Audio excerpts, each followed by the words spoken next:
Hi friends, 2022 group 4 exam நடந்தது. அந்த எக்ஸாமில் வந்த பொது அறிவு கேள்விகளை நம்ம இந்த வீடியோவில் பார்க்க போகிறோம். இந்த வினாத்தாளில் மொத்தம் 100 கேள்வி இருக்குது. இதில் 25 கேள்வி கணக்கு இருக்குங்க. கணக்கு பகுதியை பார்த்தா ரொம்ப டைம் எடுக்கும். ஸோ அதனால் அதை நம்ம ஸ்கிப் பண்ணிட்டோம். மீதம் இருக்கிற 75 கேள்வியை மட்டும் நம்ம பார்க்க போகிறோம். இந்த கேள்வித்தாளை பொறுத்த வரைக்கும் முன்னாடியே நம்ம பாதியை பார்த்துட்டோம். அதாவது 151 வரைக்கும் நம்ம பார்த்துட்டோம். இந்த வீடியோவில் 152லிருந்து மீதம் இருக்கிற கேள்விகளை பார்க்க போகிறோம். இதே மாதிரி நிறைய வீடியோக்கள் தொடர்ந்து வந்துக்கிட்டே இருக்குது. அதுக்கு உங்களுடைய சப்போர்ட் அப்படிங்கிறது தேவைப்படுது. ஃப்ரெண்ட்ஸ், வீடியோ பிடிச்சிருந்தால் லைக் போடுங்க. வீடியோ எப்படி இருந்தது அப்படிங்கிறதையும் மறக்காமல் கமெண்ட்டில் போட்டு விடுங்க. வீடியோவை உங்களுடைய ஃப்ரெண்ட்ஸ்க்கும் ஷேர் பண்ணி விட்டுருங்க. சரி, நம்ம இன்றைய கேள்விகளை பார்க்கலாங்களா? தமிழ்நாட்டின் முதலாவது பல்முனையம் சரக்கு போக்குவரத்து பூங்காவில் எந்த அமைப்பிற்கு தொடர்பு இல்லை? தமிழ்நாட்டின் முதலாவது பல்முனையம் சரக்கு போக்குவரத்து பூங்காவில் எந்த அமைப்புக்கு தொடர்பு இல்லைன்னு கேட்டிருக்காங்க. விடை சென்னை பெருநகர வளர்ச்சி குழுமம். இதுக்கு தொடர்பில்லை. அடுத்த கேள்வியை பாருங்கள். 2021 ஆண்டிற்கான ஞானபீட விருதை வென்றவர் யார்? 2021 ஞானபீட விருதை வென்றவர் யார்? இதுக்கான விடை தாமோதர் மௌட்சோ. தாமோதர் மௌட்சோ. அப்போ நீங்கள் என்ன பண்ணணும்? 2024க்கான ஞானபீட விருது யாருக்கு வழங்கப்பட்டுள்ளது அதையும் தெரிஞ்சுக்கணும். இதை பற்றி நீங்கள் படிக்கணும் அப்படின்னா நம்முடைய மெயின் சேனலில் நம்ம கரண்ட் அஃபேர்ஸ் போட்டுக்கிட்டு தான் இருக்கோம். நீங்கள் அதையும் ஃபாலோ பண்ணிகிட்டு இருப்பீங்கன்னு நினைக்கிறேன். ஸோ எல்லாத்தையும் பார்த்து வச்சுக்கோங்க ஃப்ரெண்ட்ஸ். விருதுகளும் முக்கியம். அடுத்த கேள்வியை பாருங்கள். பாலிட்டி கேள்வி. இதர பிற்படுத்தப்பட்ட வகுப்பினர் பட்டியலை மாநிலங்களே தயாரிக்கும் அதிகாரத்தை மீட்பதற்காக இந்திய நாடாளுமன்றத்தில் கொண்டு வரப்பட்ட சட்ட திருத்தம் கீழ்கண்ட 3 அரசமைப்பு திருத்தங்களை திருத்தியது. அதாவது இதர பிற்படுத்தப்பட்ட வகுப்பினர் பட்டியல் என்ன கொடுத்துருக்காங்க?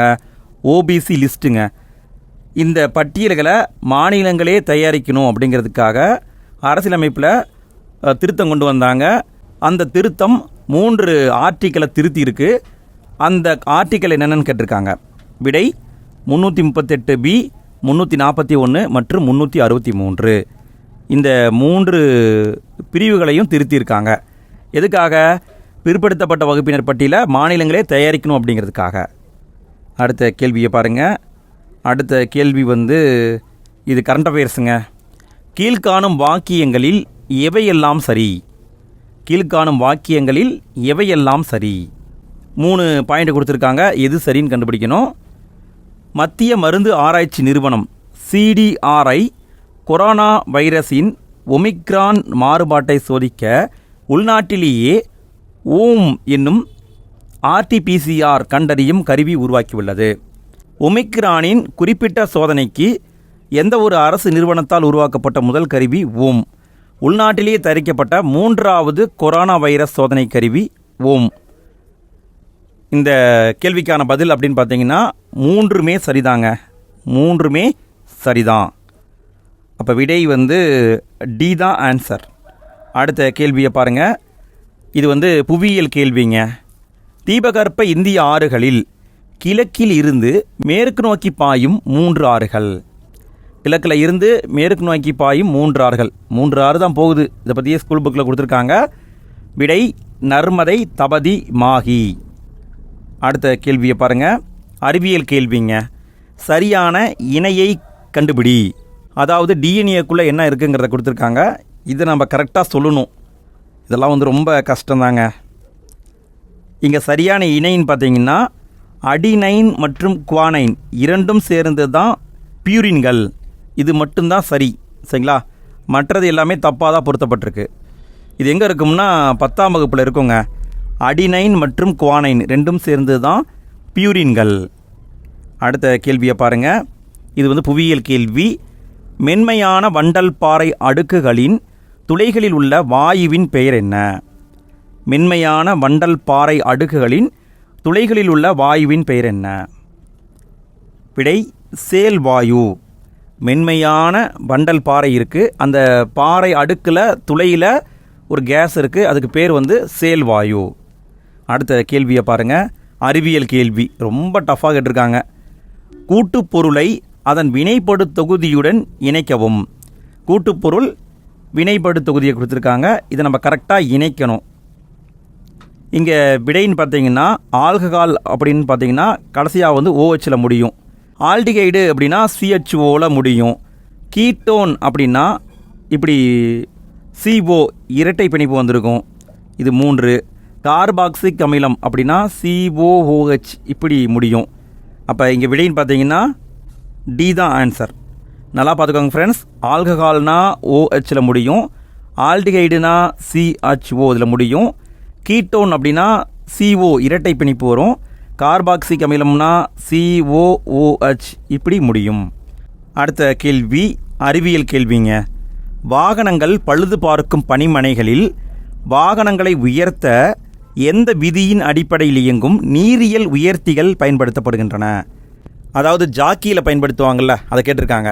அதாவது வாகனங்களை ரிப்பேர் பண்ணுவாங்க இல்லைங்களா, அவங்க பார்த்தீங்கன்னா அந்த காரு பஸ் எல்லாம் மேலே தூக்குவாங்கள்ல, அதில் நீரியல் உயர்த்திகள் பயன்படுத்தப்படும். அதில் எந்த விதி பயன்படுத்தப்படுது அப்படின்னு கேட்டிருக்காங்க. விடைன்னு பார்த்தீங்கன்னா பாஸ்கல் விதி இதுதான் பயன்படுத்தப்படுது. பாஸ்கல் விதியால் இயங்கும் நீரியல் உயர்த்திகள் பயன்படுத்தப்படுகின்றன. அடுத்த கேள்வியை பாருங்கள். இதுவும் அறிவியல் கேள்வி. கீழ்காணும் சமன்பாடுகளுள் எது விசைக்கான சமன்பாடு இல்லை? நல்லா பாருங்கள், இல்லைன்னு கேட்டிருக்காங்க. இங்கே விடைன்னு பார்த்தீங்கன்னா F = m×a இது விசைக்கான சமன்பாடு. F = இதுவும் P/T இதுவும் கரெக்டு தான், இதுவும் கரெக்டு தான், இதுதான் தப்பு. அடுத்த கேள்வியை பாருங்கள். இதுவும் அறிவியல் கேள்வி தான். கீழ்கண்ட கலப்படத்தை உணவோடு இணை செய்க. அதாவது உணவுப் பொருட்களில் எந்தெந்த பொருளில் எந்தெந்த கலப்படத்தை பண்ணுறாங்க அப்படின்னு கேட்டிருக்காங்க.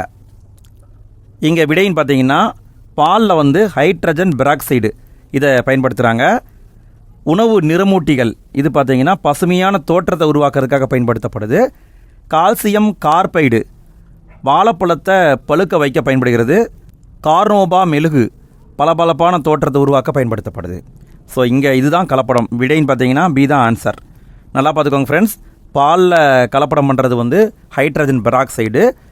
உணவு நிறமூட்டிகள் பசுமையான தோற்றத்தை உருவாக்க பயன்படுத்தப்படுது. கால்சியம் கார்பைடு வாழைப்பழத்தை பழுக்க வைப்பதற்கு பயன்படுகிறது. கார்னோபா மெழுகு பளபளப்பான தோற்றத்தை ஏற்படுத்த பயன்படுத்தப்படுது. அடுத்த கேள்வியை பாருங்கள். வரலாற்று கேள்வி பொறுத்துக்க டைப்பில் கொடுத்துருக்காங்க. தலைவர்களையும் அவங்கள தூக்கிலிட்ட இடங்களையும் கொடுத்துருக்காங்க. இதை நம்ம கரெக்டாக பொருத்தணும். இங்கே விடைன்னு பார்த்தீங்கன்னா சிவசுப்பிரமணியனார் இவரை நாகலாபுரத்தில் தூக்கில் போட்டாங்க. கட்டபொம்மனை கயத்தாறு கோட்டையில் தூக்கில் போட்டாங்க. மருது சகோதரர்கள் திருப்பத்தூர் கோட்டையில் தூக்கில் போட்டாங்க. தீரன் சின்னமலை சங்ககிரி கோட்டையில் தூக்கில் போட்டாங்க. அப்போ விடைன்னு பார்த்தீங்கன்னா A தான் ஆன்சர். நல்லா பார்த்துக்கோங்க ஃப்ரெண்ட்ஸ். சிவசுப்பிரமணியனார் நாகலாபுரம், கட்டபொம்மன் கயத்தாறு, மருது சகோதரர்கள் திருப்பத்தூர், தீரன் சின்னமலை சங்ககிரி கோட்டை. அடுத்த கேள்வியை பாருங்கள். அடுத்த கேள்வியும் வரலாற்று கேள்வி தான். கீழ்கண்டவற்றுள் தவறான கூற்றை கண்டறிக. சத்ரபதி சிவாஜி பற்றி 4 பாயிண்ட் கொடுத்துருக்காங்க. இதில் எது தவறு அப்படின்னு நம்ம கண்டுபிடிக்கணும். இங்கே விடைன்னு பார்த்தீங்கன்னா சிவாஜியின் பாதுகாவலர் தாதாஜி கொண்டாதேவ், சிவாஜி ராஜ்கோஸ் கோட்டையில் முடிசூடி கொண்டார் தப்பு, சிவாஜியின் படை வீரர்கள் சூரத்தை 1665 சூறையாடினர் இதுவும் தப்பு தான். இதுவும் ஆண்டு மாறி வருது. 1674 சத்ரபதி என்னும் பெயரில் முடிசூடினார் இது கரெக்டு. அப்போ இங்கே விடைன்னு பார்த்தீங்கன்னா 2 தப்பு வந்திருக்குங்க. அதாவது ரெய்கார் கோட்டையில் முடிசூடி கொண்டிருப்பார்னு நினைக்கிறேன். ஆண்டும் வந்து தப்பாக தான் வந்திருக்கு. ஃப்ரெண்ட்ஸ் இதை வந்து கன்ஃபார்ம் பண்ணிவிட்டு வீடியோக்கு கீழே கமெண்ட்டில் போட்டுவிடுங்க பார்க்கலாம். நானும் கமெண்ட்டில் போட்டு விட்றேன். சரியாக தெரிஞ்ச நண்பர்களும் கமெண்ட்டில் போட்டு விடுங்க. தெரியாத நண்பர்கள் பார்த்து தெரிஞ்சுக்குவாங்க. அடுத்த கேள்வியை பாருங்கள். இதுவும் வரலாற்று கேள்வி தான். சரியான கூற்றுகளை கண்டறிக. 4 பாயிண்ட் கொடுத்துருக்காங்க. எது சரின்னு நம்ம கண்டுபிடிக்கணும். பாரதியின் இந்தியா அப்படிங்கிற வார இதழ் மிதவாத தேசியவாதிகளின் குரலாக திகழ்ந்தது இது தவறு.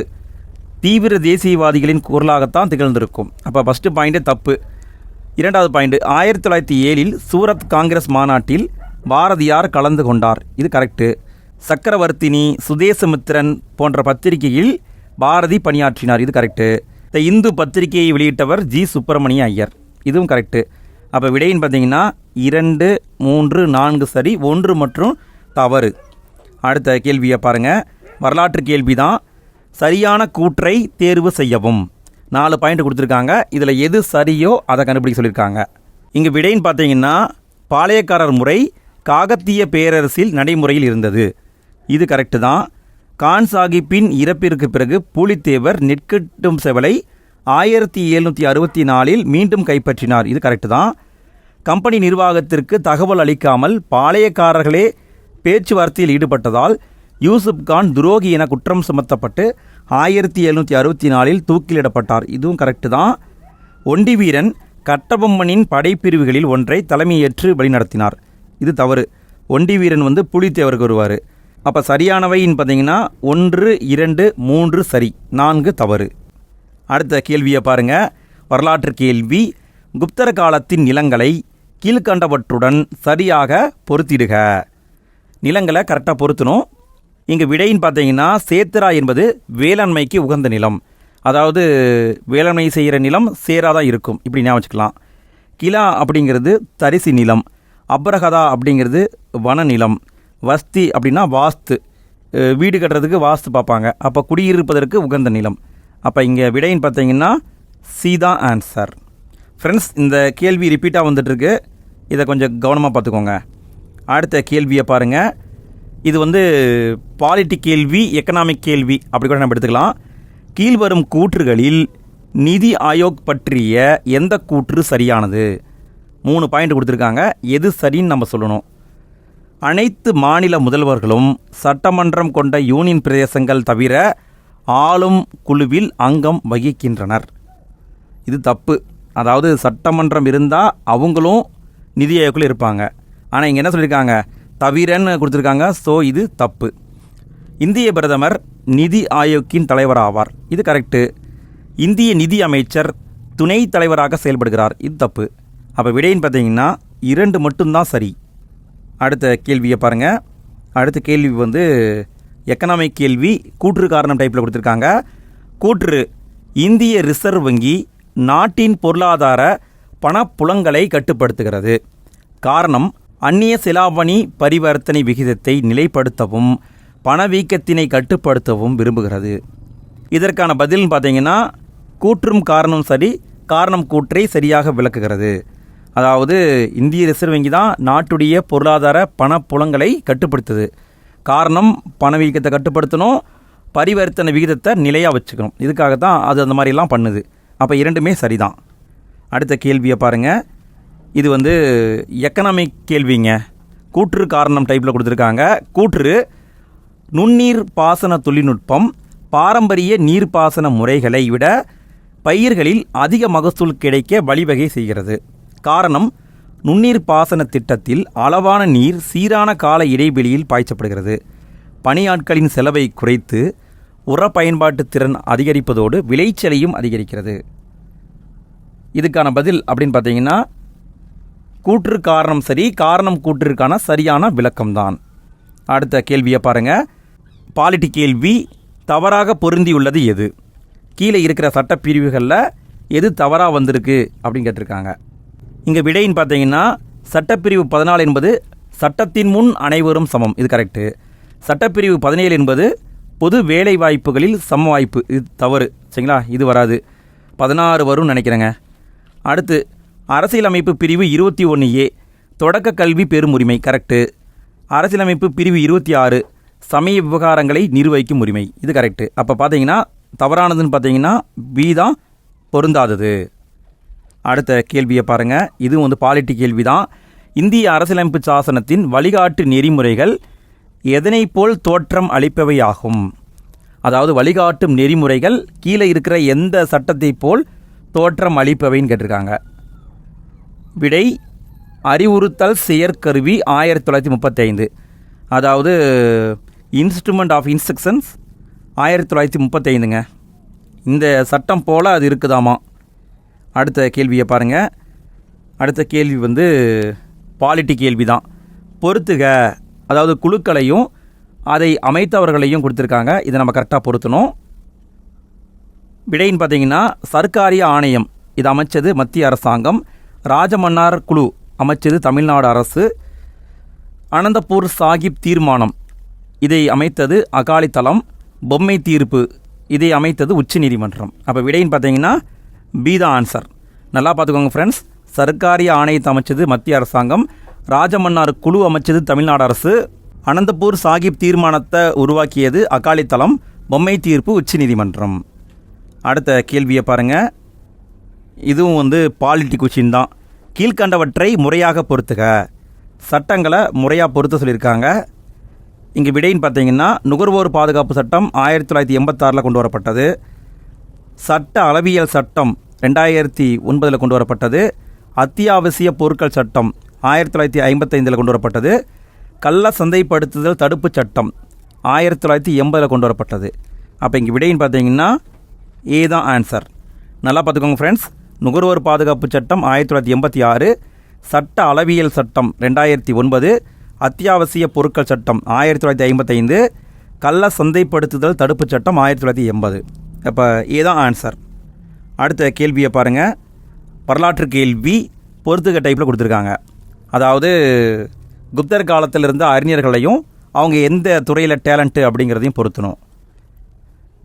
விடைன்னு பார்த்தீங்கன்னா வராகமிகிரர் வானியல் அறிஞர், காளிதாசர் சமஸ்கிருத புலவர், அமரசிங்கர் அகராதியியல் ஆசிரியர், தன்வந்திரி மருத்துவர். அப்போ விடைன்னு பார்த்தீங்கன்னா சீதா ஆன்சர். வராகமிகிரர்னா வானியல் அறிஞர், காளிதாசர் சமஸ்கிருத புலவர், அமரசிங்கர் அகராதியல் ஆசிரியர், தன்வந்திரி மருத்துவர். அப்போ சீதா ஆன்சர். அடுத்த கேள்வியை பாருங்கள். வரலாற்று கேள்வி தான்.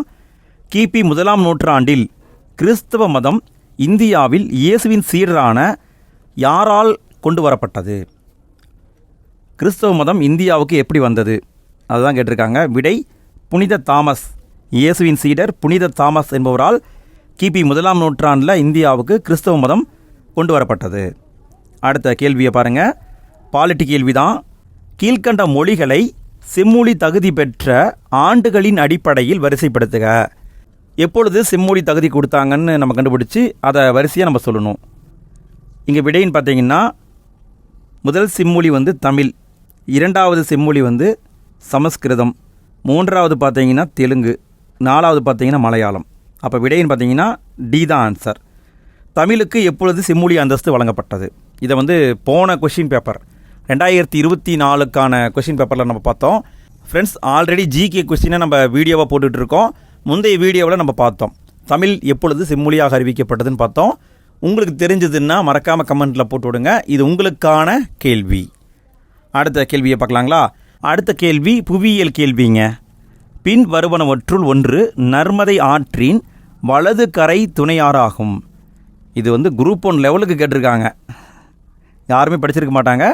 அதாவது நர்மதை ஆற்றுடைய துணையாரை பற்றி ஸ்கூல் புக்லேயும் இருக்குது, 10th கொடுத்துருக்காங்க. ஆனால் வலது கரையா இடது கரையாங்கிறது தெரியாது. விடை ஹிரன். ஹிரன் என்பது தான் வலது கரையின் துணையாறு. அப்போ பஞ்சர், பர்னர், தவா இதெல்லாம் பார்த்தீங்கன்னா இடது கரைக்கு வரும் போல இருக்குது. அடுத்த கேள்வியை பாருங்களேன். அகலாராய்ச்சி இடங்களை அதன் மாவட்டத்துடன் பொறுத்துக. இது கரண்ட் அஃபேர்ஸுங்க. அகழ்வாராய்ச்சி இடங்கள் மாவட்டம் இதை நம்ம கரெக்டாக பொருத்தணும். இங்கே விடைன்னு பார்த்தீங்கன்னா கீழடி சிவகங்கையில் இருக்குது, கொர்க்கை தூத்துக்குடியில் இருக்குது, கங்கை கொண்ட சோழபுரம் இது அரியலூரில் இருக்குது, குறும்பன்மேடு தஞ்சாவூரில் இருக்குது. அப்போ ஆன்சர்னு பார்த்தீங்கன்னா சீதா ஆன்சர். நல்லா பார்த்துக்கோங்க ஃப்ரெண்ட்ஸ்.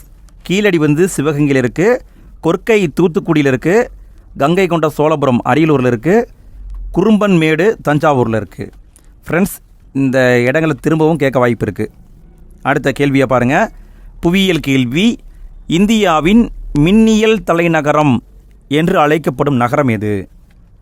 இந்தியாவின் மின்னியல் தலைநகரம் என்று அழைக்கப்படும் நகரம் எது? விடை பெங்களூருங்க. இந்தியாவின் மின்னியல் தலைநகரம் பெங்களூரு. அடுத்த கேள்வி அறிவியல் கேள்வி. ஒரு மின் சுற்றில் உள்ள மின்கூறுகளை அதன் பயன்பாட்டுடன் சரியாக பொறுத்துக. அதாவது கால்வனோமீட்டர் எதுக்கு பயன்படுது, வோல்ட் மீட்டர் எதுக்கு பயன்படுது, அம்மீட்டர் எதுக்கு, இதை நம்ம கரெக்டாக பொருத்தணும். இங்கே விடைன்னு பார்த்தீங்கன்னா கால்வனோமீட்டர் என்பது மின்னோட்டம் மற்றும் அதன் திசையை கண்டுபிடிக்க பயன்படுது. வோல்ட் மீட்டர் மின்னழுத்த வேறுபாடை அளவிட பயன்படுது. அம்மீட்டர் மின்னோட்டம் எவ்வளோ போகுது அப்படிங்கிறத அளவிட பயன்படுகிறது.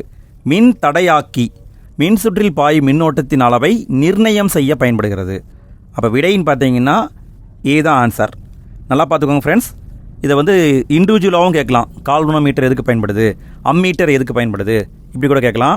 கால்வனோமீட்டர் அப்படிங்கிறது மின்னோட்டம் மற்றும் அதன் திசை என்னங்கிறத கண்டுபிடிக்க பயன்படுது. வோல்ட் மீட்டர் மின் அழுத்த வேறுபாடு எவ்வளோ இருக்குன்னு கண்டுபிடிக்க பயன்படுது. அம்மீட்டர் மின்னோட்டம் எவ்வளோ போகுது அப்படிங்கிறத கண்டுபிடிக்க பயன்படுது.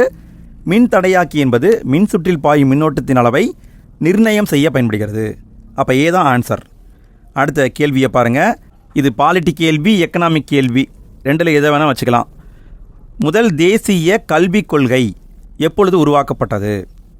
முதல் தேசிய கல்விக் கொள்கை எப்பொழுது உருவாக்கப்பட்டது? விடை 1968 உருவாக்கப்பட்டதுங்க. முதல் தேசிய கல்விக் கொள்கை 1968 உருவாக்கப்பட்டது. அடுத்து பாருங்கள். இது கரண்ட் அஃபேர்ஸ் நினைக்கிறேன். வலியுறுத்துதல் மற்றும் காரணம் 2 டைப்பில் கொடுத்துருக்காங்க. வலியுறுத்துதல் சுகாதாரம் மற்றும் குடும்ப நல கொள்கை குறிப்பு 2021-22 படி கோவிட் தொற்று சவாலின் போது தமிழக அரசு மிகவும் சிறப்பாக தனது கவனத்தை தாய் மற்றும் குழந்தை பராமரிப்பு, சுகாதார முயற்சிகள் மற்றும் சேவை மற்றும் பிற தொற்று நோய்கள் மற்றும் தொற்றாத நோய்களில் திறம்பட சேவையாற்றியது. இது கரெக்டு. காரணம், இந்தியாவில் மருத்துவருக்கும் நோயாளிக்குமான விகிதம் மிக அதிகமாக உள்ளவற்றில் தமிழ்நாடும் ஒன்றாகும். இதுவும் சரிதான், ஆனால் இது சரியான விளக்கம் இல்லை. ரெண்டுமே சரிதான், ஆனால் விளக்கம் இல்லை. அப்போ டி தான் ஆன்சர். அடுத்த கேள்வியை பாருங்கள். 197வது கேள்வி புவியியல் கேள்வி. மாவட்டங்களை அவை கொண்டுள்ள காடுகளின் அளவை கொண்டு இறங்கு வரிசையில் எழுதுக. இறங்கு வரிசையில் அமைக்கணும். ஃப்ரெண்ட்ஸ், இந்த கேள்விக்கான பதில் என்னங்கிறத பார்க்குறதுக்கு முன்னால் இங்கே ஒரு தவறு இருக்குது. என்ன தவறுனா, இது பழைய கொஷின் பேப்பருங்கிறதுனால அஃபீஷியல் ஆன்சர் கீழே தருமபுரி தான் first place, Coimbatore second, Erode third, Vellore fourth அப்படின்னு கொடுத்துருக்காங்க. பட் இந்த டேட்டா தவறு. சரிங்களா? இப்போ கரண்ட்டில் அதிகமான கார்டு எங்கே இருக்குன்னா ஈரோடில் தான் இருக்குது. இது புதிய சமச்சீர் புத்தகம் 10ஆம் வகுப்பில் இருக்குது. ஸோ இந்த கேள்விக்கான பதிலை மட்டும் கமெண்ட்டில் போட்டு விடுங்க ஃப்ரெண்ட்ஸ். நல்லா படித்த நண்பர்கள் மறக்காமல் கமெண்ட்டில் போட்டு விடுங்க. இந்த கேள்வி நம்பர் 197. சரிங்களா? இதுக்கான பதிலை கமெண்ட்டில் போட்டு விடுங்க. இது அப்டேட் ஆகிருக்கு, ஸ்கூல் புக்லேயே அப்டேட்டாக தான் ஆகிருக்கு. அடுத்த கேள்வியை பாருங்கள். பாலிட்டி கேள்வி. கீழ்கண்ட கூற்றுகளில் எது அல்லது எவை தவறானது? அரசியல் உரிமைகள் எதனை உள்ளடக்கியது? 3 பாயிண்ட் கொடுத்துருக்காங்க. இதில் எது தவறுன்னு நம்ம சொல்லணும். வாக்களிக்கும் உரிமை, இது அரசியல் உரிமை தான், கரெக்டு. அரசு பணிகளில் பதவி வைக்கும் உரிமை, இதுவும் கரெக்டு. அரசை விமர்சிக்கக்கூடாது, இது தப்பு. இது அரசியல் உரிமையே கிடையாது. அப்போ விடைன்னு பார்த்தீங்கன்னா 3 மற்றும் தவறு. தவறு தான் கேட்டிருக்காங்க. 3 மற்றும் தவறு. அடுத்த கேள்வி 199வது கேள்வி திருக்குறள்னு கேட்டிருக்காங்க. நாட்டிற்கு அணிகலன்களானவற்றை வள்ளுவர் எந்த வரிசையில் தந்துள்ளார்? ஒரு நாட்டுக்கு அணிகலன் அப்படின்னு திருவள்ளுவர் சிலதை சொல்லியிருக்காரு. அதை எந்த வரிசையில் சொல்லியிருக்காருன்னு கேட்டிருக்காங்க. விடைன்னு பார்த்தீங்கன்னா 1 பிணியின்மை, இது ஃபஸ்ட்டு. 2வது செல்வம், 3வது விளைவு, 4வது இன்பம், 5வது ஏமம். இந்த 5 தான் நாட்டிற்கு அணிகலன்கள் அப்படின்னு திருவள்ளுவர் சொல்லியிருக்காரு. இது பார்த்தீங்கன்னா ஒரு திருக்குறளுங்க. திருக்குறளை வச்சு கேட்டிருக்காங்க. அந்த ஆர்டரில் அமைக்கிற மாதிரி கேட்டிருக்காங்க. ஸோ திருக்குறளை படிச்சிங்கன்னா தெரிஞ்சிடும். அடுத்த கேள்வி, கடைசி கேள்விங்க ஃப்ரெண்ட்ஸ். வீடியோக்கு லைக் போடாத நண்பர்கள் வீடியோக்கு லைக் போட்டுருங்க. வீடியோ எப்படி இருந்தது அப்படிங்கிறதையும் கமெண்ட்டில் போட்டுவிடுங்க. ஃப்ரெண்ட்ஸ், வீடியோடைய எண்டு ஸ்க்ரீனில் அடுத்த ஜிகே பகுதிக்கான வீடியோ லிங்க் நான் கொடுத்துருக்கேன். நீங்கள் மறக்காமல் ஃப்ரீயாக இருந்தீங்கன்னா அதையும் டெஸ்ட் போட்டு பாருங்கள். 200வது கேள்வி. ஒருவருக்கு சிறந்த அணிகலன்களாக இருப்பவை என வள்ளுவர் எவற்றை குறிப்பிடுகின்றார்?